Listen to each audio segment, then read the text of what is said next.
17 листопада працюємо. It's November 17th. Ukraine Media Center confirms starts its operation. My name is Svetlana Chaparenko. Now we will be talking about the financial stability of the country and its citizens. And joining us online is Olena Korobkova, the chair of the board of the Independent Association of the Banks of Ukraine. Good afternoon, Ms. Olena. Good afternoon. So let's start our conversation with the level of inflation and the salaries. So how do we end this year and what should we expect the next year? Thank you for your question. Today the inflation reached the minimum of 5.3%. In October 23, the index of consumer prices grew only 0.8%. However, comparing it with the year 22, the same indicator was almost twice as high, so the inflation slowed down significantly. However, according to the evaluations of the analysts, there is another issue. According to their forecasts, it's quite probable that the slowdown of inflation is already over. This is why the next year we expect the indicator of inflation to approximate 6%. Talking about the wages, according to the State Statistics Service of Ukraine, within the second quarter of year 23, the average salary was at the level of 17,176 hryvnia, which is 25% more than within the same period of the previous year. So the nominal salary has grown 25%. However, in real figures, it's 9% lower than the pre-war time level. So talking in simple words, the real salary with the count of inflation grew 9%. However, it was 9% less within the last 2 years. And according to the approved budget for the next year, after 2 increases, the minimal salary will be increased up to 8,000 hryvnia next year. However, according to the evaluations of the government, the average salary will be at the level of 22,000 hryvnias. So basically, the real salary will be growing 8.5% with the count of current inflation. The same will happen to the pensions. In the January 24, the pensions will be increased up to 2,361 hryvnia at the minimum. Also, the maximum pension will be increased up to 23,600 hryvnias. On top of that, there will be premiums for every additional year in amount of 23 hryvnia 61 kopecks. In January next year, those Ukrainians will have their pensions increased who comply the track record requirements. 35 years for the men and 30 years for the women who achieved the age of 65 years. Also in January 24, the minimum pension will be increased up to 2,842 hryvnias. So talking about inflation, what was the cause for it to slow down? Well, there's a number of factors for the inflation to slow down, and it's the responsibility of the National Bank to slow down or speed up the inflation. And all those actions taken by the National Bank of Ukraine were the ones that influenced the inflation pace. What's also necessary is the help of international investors, foreign investors. So the multitude of those factors and the fact that first there was a factor of unpredictability, but now the financial system has completely adopted adapted to the current conditions, and all those measures taken by the government, they make positive influence on economy, including the slowdown of inflation. Talking about the currency exchange rate, we see that within the latest period it's been quite stable. So what are the factors that will influence the currency exchange rate next year, and what should we expect next year? Well, the main factors that influence the currency exchange rate is that the National Bank of Ukraine is gradually switching to the flexible rate, and the last changes in monetary policy resulted in the currency exchange rate to fall down a little bit. I would not expect any significant fluctuations by the end of this year, just like the majority of analysts do, but what's important is the balance on the market, demand and supply. What's also important is the aid from foreign investors, foreign donors. However, under such conditions of unpredictability, sometimes it's difficult to decide when we talk about, for example, the savings for the regular citizens, so they don't depreciate.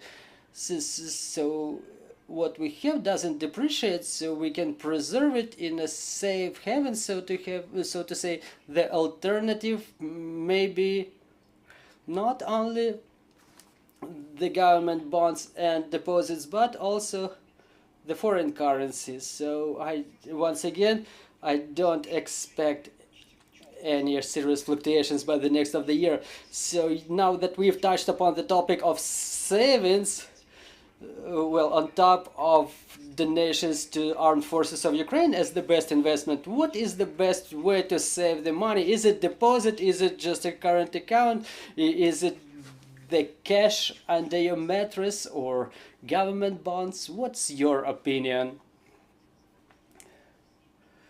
Well, if we check all of the options, in my opinion, government bonds is the least risky way of saving with the best yields. And talking about military government bonds denominated in hryvnia is just the same thing as you donate to armed forces of Ukraine, but at the same time you save your assets. So basically saying, if we check out the government bonds, the rate on the government bond is, the military bonds are 16 to 18% per annum, and sometimes they are bigger than the deposit rate in the banks of Ukraine. And the advantage of them is that the income on those bonds is not taxable, unlike the income on bank deposits.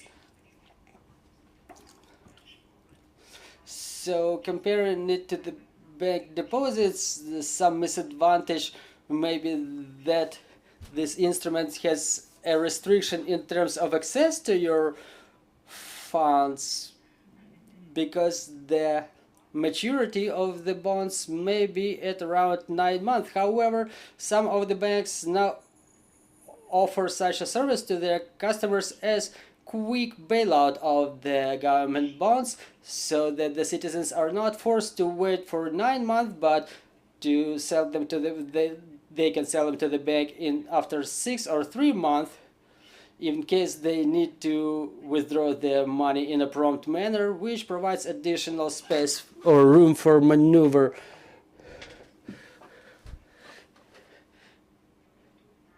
And all those money invested in military bonds, they are channeled to reinforce our defense capabilities. So basically we lend money to our defense sector, to our victory. And in case of bank deposits, the global trend, it's not only inherent in Ukraine, is the slowdown of inflation, which results in deposit rates going down, including in the hryvnia. And currently banking system demonstrated the high level of resilience and reliability, regardless the objective obstacles. after the beginning of the war, the law was adopted on 100% guarantee of all the bank deposits. It was the initiative of the president. And now all over the bank, not only in a shut bank as it used to be before, but all over the banks, all over the banking system, they prepare 100% provisions against deposits. Also, if we consider an option of investments in real estate, that's quite a complicated way of investments during the war. Now there is additional factor of unpredictability added here, and because the traditional advantages are added with a misadvantage of destruction of property, also unfavorable demographic tendencies which resulted from the invasion of Russian Federation have even jeopardized the situation, and it may all add restrictions to the dynamic of prices in the long-term perspective. Considering an option of deposits with foreign banks, it's been a long time ago that the deposit rates are very low there, and in Ukrainian banking system traditionally the deposit rates are higher. Well, if we consider options of bank deposits, what are the criteria that Ukrainians should consider to trust their savings to the banks? Well, now it's more than 60 banks operating in Ukraine. They all are part of Federation of Savings Guarantee, and they all are licensed banks. So basically the Ukrainians really should consider other options such as availability of bank branches and ATMs. Banks have developed wonderful mobile applications which was unlikely supported by COVID, and this digitalization that we're talking about is happening in the banking sector the quickest possible. They've adapted all of their mobile applications to the modern conditions, so only based on the individual requirements of the citizens they should pick their banks. Because there are banks with foreign capital, banks with Ukrainian capital, there are state-owned banks, there are banks which participate in 579 program for business, there are banks which are a part of the program e-residence.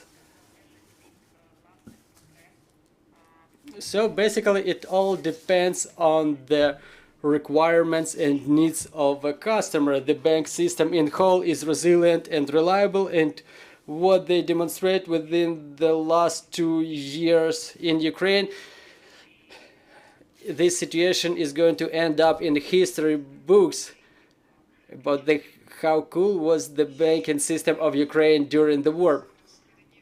Well, and talking about lending, what is the dynamics of demand on part of the population, and what are the current lending rates? Well, you know, the full-scale invasion of Ukraine by Russia has broken the tendency of growth of NPL that was in effect since year 2017. For the time being, the level of NPLs has decreased almost 300 billion, and the part in portfolios decreased from 55 to 27% as of the 1st of September 2022. However, as of the 1st of October 23, this part with this fraction already amounted to 37% of credit portfolios of the banks.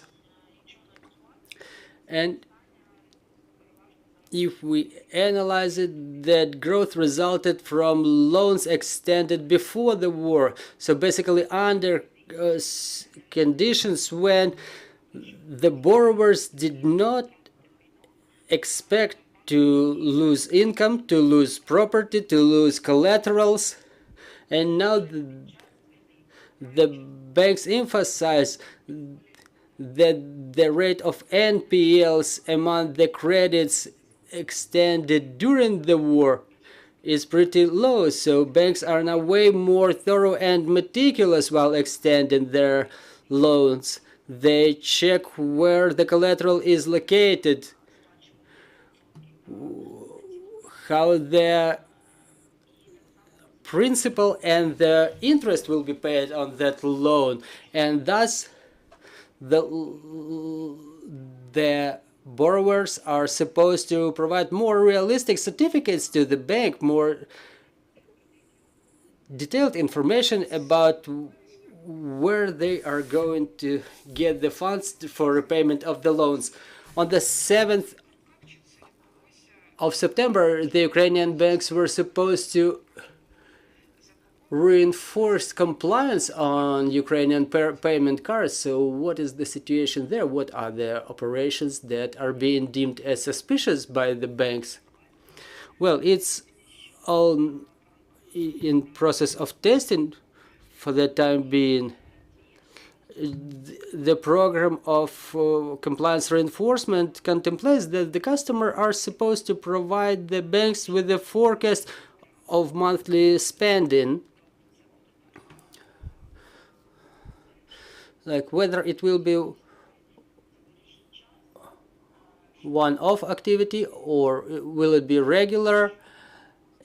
It will be identified further on by the banks, so the banks understand better what's going on. And I wanted to get back to the lending, and I just wanted to give a good example of lending. I wanted to emphasize that the state program are a good example of such lending. They help a lot. They support the development of economy. One of such examples is 579 that was first envisaged as stimulation of lending to the borrowers affected and businesses affected by the war, but now it turned into an anti-crisis program. And if we check the statistics as of November this year, there were more than 40,000 agreements entered into, loan agreements with a total amount of 160 billion hryvnia. And if we analyze the structure of the borrowers in terms of state sector, I mean the state-owned banks, government-controlled banks, more than 30,000 agreements were accounted to state-controlled banks with a total amount of almost 130 billion hryvnia that were issued to the agricultural sector mostly. Then next are the lending for the investment purposes and a minor fraction for refinancing of previously acquired loans. Also having proved itself as quite advantageous was the e-residence program. The funds in amount of 7 billion hryvnias were lended to Ukrainian families. The majority of those loans were obtained by the representatives of the military and law enforcement. 12% account for the teachers and 9% for the representatives of the medical sector. All those programs are going to continue for the next year. Thank you very much, Ms. Natalia. Dear journalists, do we have any questions on the floor? Vladislav Obuch, Ukrinform. What are the steps of the regulator that the bank community expects by the end of this year and in the beginning of the next year in terms of liberalization of monetary policy? And what is your forecast regarding the December decision of National Bank of Ukraine regarding the discount rate? And what are the prospects of additional of legislation on additional taxation of the banking sector?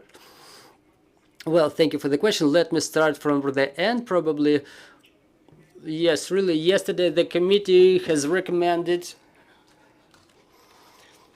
to impose the additional tax on additional profits, and for what I know, next week this draft law will be voted in the parliament. And the banks, they are really socially responsible. They understand that they're supposed to help, and what was a consensus is that the banks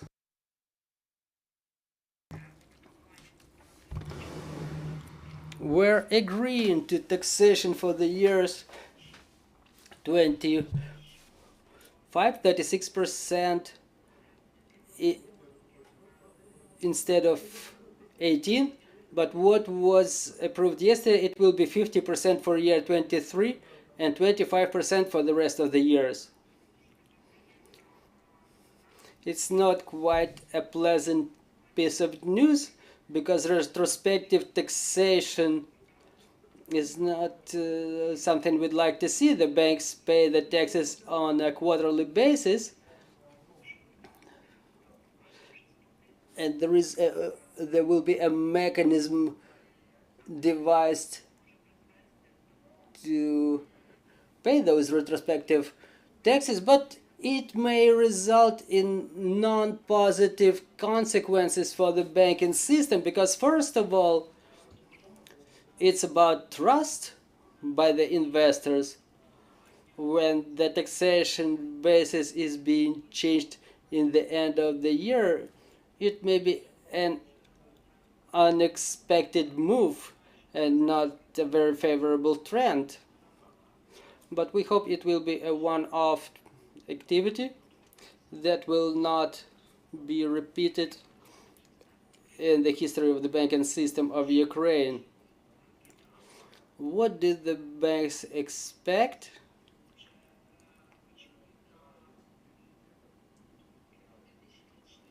In the year 2024, there is certain indefinition in terms of taxation. What will be the taxation structure in the next year?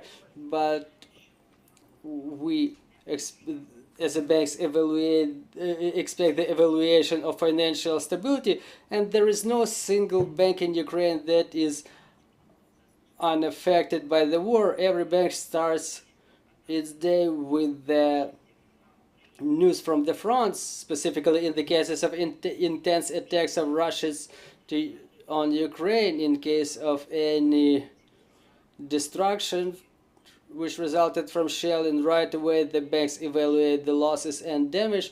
So it's basically the main factor. We understand everybody is working on bringing the victory together, and we hope the next year will be victorious, and the banking sector does everything possible, takes all necessary efforts to make it happen. Thank you very much, Ms. Olena, for your comprehensive answers. We were talking about financial stability and the welfare of citizens, and at 13 o'clock we will talk about reinforcing of our power grid and making it stronger. Stay tuned.